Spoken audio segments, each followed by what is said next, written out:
நீங்கள் எல்லோரும் வளையல் வாங்கியாச்சா ஃப்ரெண்ட்ஸ்? ஸோ நாளைய தினம் பார்த்தீங்கன்னா நம்மளுக்கு வந்து ஆடி போகிறோம். எல்லா அம்மன் கோயிலுமே சிறப்பாக அந்த அபிஷேகம் அலங்காரம் எல்லாமே இருக்கும். அது அலங்காரம் பார்த்தீங்கன்னா குறிப்பாக நாளைக்கு வந்து வளையல் அலங்காரம் ரொம்ப அழகாக விமர்சையாக செஞ்சுருப்பாங்க. கண்டிப்பாக எல்லாருமே நாளைக்கு வந்து கோயிலுக்கு வந்து போயிட்டு வாங்க. என்னதான் நம்ம வீட்டில் பூஜை செஞ்சிருந்தாலும் அந்த கோயிலில் போய் கலந்துக்கிறதும் ஒரு விசேஷம் தான். அதுவும் இல்லாமல் எல்லா கோயிலுமே நாளைக்கு வந்து அந்த அலங்காரம் அவ்வளோ அழகாக செஞ்சுருப்பாங்க. ஸோ நானுமே வந்து இந்த வருஷம் வந்து வளையல் வந்து வாங்கியிருக்கேன். நம்ம சேலத்தில் இருக்கக்கூடிய கணபதி பாளையம் கோயிலில் நாளைக்கு வந்து சிறப்பான அபிஷேகமும் அலங்காரமும் இருக்குது. 5 மணிக்கு வந்து ஸ்டார்ட் பண்ணுறாங்க. சப்போஸ் நம்ம சரௌண்டிங்கில் இருக்கவங்களா இருந்தால் நீங்கள் தாராளமாக வந்து கலந்துக்கோங்க. ஸோ அந்த கோயிலில் நான் ஒவ்வொரு வருஷமும் வந்து என்னால் முடிஞ்ச ஒரு சின்ன மாலை வந்து நான் கட்டி கொடுப்பேன். ஸோ இந்த வருஷமும் அதே போல் வளையல் வாங்கியிருக்கேன். ஸோ இந்த கொஞ்சம் பெரிய சைஸில் வந்து மாலை கட்டலாம் அப்படிங்கிறதுக்காக நான் வாங்கியிருக்கேன். என்ன சொல்ல போனால் ஃப்ரெண்ட்ஸ், கடைகளில் பார்த்தீங்கன்னா இந்த வருஷம் ரொம்ப கூட்டம் ஜாஸ்தியாக இருந்துச்சு. நிறையா பேர் வந்து வளையல் வந்து வாங்க வந்திருந்தாங்க.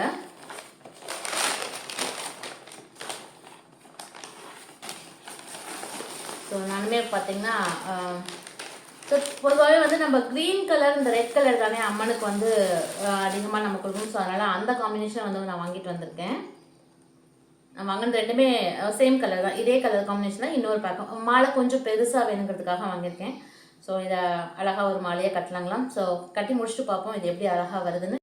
ஸோ இங்கே பார்த்தீங்கன்னா வளையல் எல்லாமே நம்ம பிரிச்சுட்டு எல்லாமே செக் பண்ணியாச்சு. ஏன்னா பண்டலில் பார்த்தீங்கன்னா நிறைய உடஞ்ச வளையெல்லாம் இருக்கும். ஸோ அதனால் நம்ம ஒரு டைம் செக் பண்ணிவிட்டு அதுக்கப்புறம் கட்ட ஆரம்பிச்சிக்கலாம். ஸோ நான் வந்து இன்றைக்கி வந்து கால்கட்டு மெத்தடில் தான் ஃப்ரெண்ட்ஸ் கட்ட போகிறோம். ஸோ அதை பார்த்தீங்கன்னா 2 நாட்டாக தனியாக எடுத்திருக்கேன். நம்ம யூஸ்வலாக கால்கட்டுக்கு எப்படி தானே கட்டுவோம். ஸோ அது வளையலுங்கனால 2 சைடும் முடிச்சு வரதுக்காக 2 நூல் வந்து எடுத்திருக்கேன். ஸோ அதை வந்து வழக்கம் போல் நம்ம சேரில் வந்து கட்டிக்கலாம். ஸோ நான் வந்து இந்த ட்ரைபாடோட காலில் தான் வந்து இந்த நூல் வந்து கட்டி வச்சுருக்கேன். ஸோ நம்மளுக்கு மாலையோட லென்த் எவ்வளோ தேவையோ அதுக்கு உள்ளே வந்து வளையல் வந்து கோர்த்து விட்டுட்டு ஒரு வளையல் எடுத்து 2 சைடில் நம்ம வந்து முடிச்சு போட்டுக்க வேண்டியதாங்க.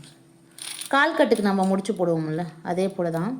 ஸோ இது மாதிரி கட்டினா நம்மளுக்கு வந்து நல்ல மாலை வந்து நல்லா பெருசாக வந்து கிடைக்கும்.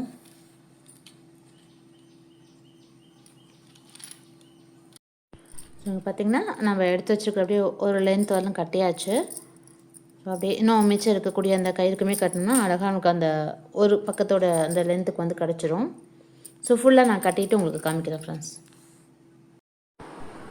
ஸோ ஃப்ரெண்ட்ஸ் ஒரு வழியாக நம்ம மாலையை வந்து கட்டி முடிச்சாச்சு. ஸோ இது பார்த்திங்கன்னா ஒரு லென்த்துக்கு ஃபுல்லாக இந்த ரவுண்டு வந்து கட்டிட்டேன். அடுத்து கீழேயும் அதே போல் கட்டிட்டு இங்கே வந்து ஜாயின் பண்ணிட்டேன் ஃப்ரெண்ட்ஸ். அவ்வளோதான். ஸோ மாலை வந்து ரெடி ஆயிடுச்சு.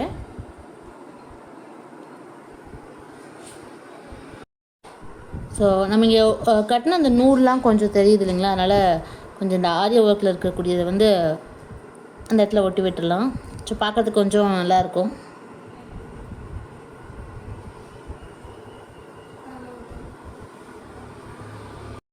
ஸோ க்ளூ வச்சு இந்த ஆரிய ஒர்க்கு நான் வந்து ஒட்டியிருக்கேன். ஆக்சுவலாக கொஞ்சம் டைம் எடுக்கும்னு நினைக்கிறேன் அது காயறதுக்கு.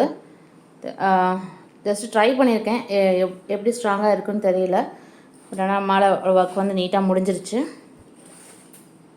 ஸோ இங்கே வந்து நான் எக்ஸ்ட்ரா கயிறு வந்து கொஞ்சம் விட்டு வச்சுருக்கேன் அந்த மாலை மாதிரி நம்ம கட்டிக்கிறதுக்காக.